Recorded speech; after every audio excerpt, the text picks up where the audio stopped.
It's hard to imagine a war that only lasted a matter of minutes.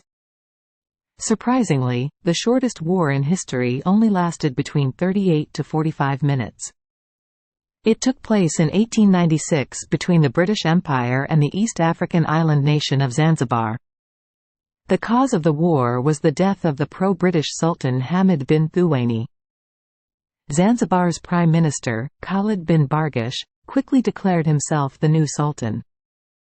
However, the British authorities considered this a breach of the agreement between the two nations.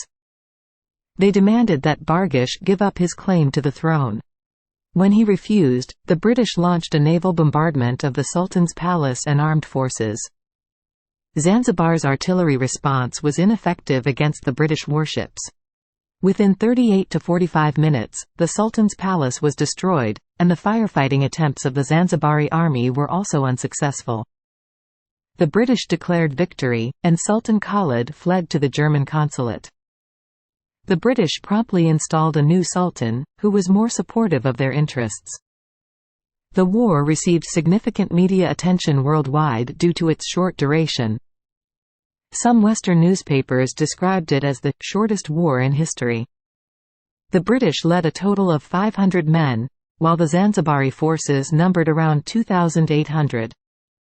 Around 500 Zanzibaris were killed or wounded, while no British casualties were recorded. This war's brevity is attributed to the overwhelming firepower of the British. Additionally, the Zanzibar armed forces were no match for the modern British naval fleet. It is a fascinating story that demonstrates the staggering power imbalance between colonial empires and their colonies.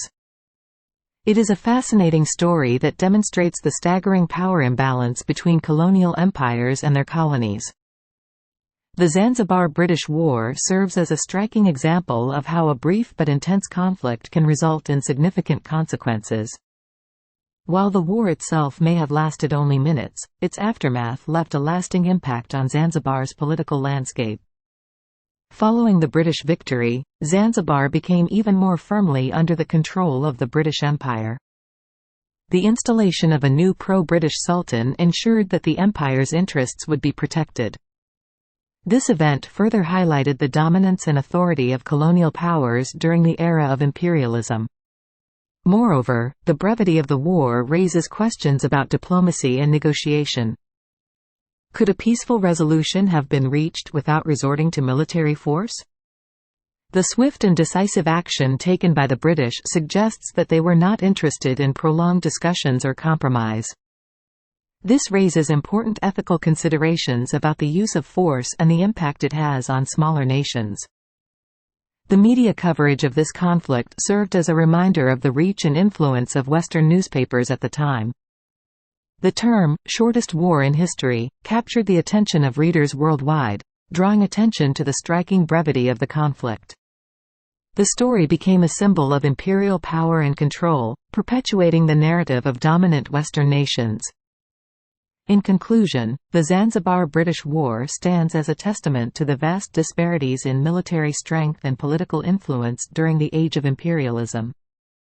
The brevity of the conflict underscores the swift and overwhelming power wielded by colonial powers, leaving a profound impact on the history and identity of the affected region.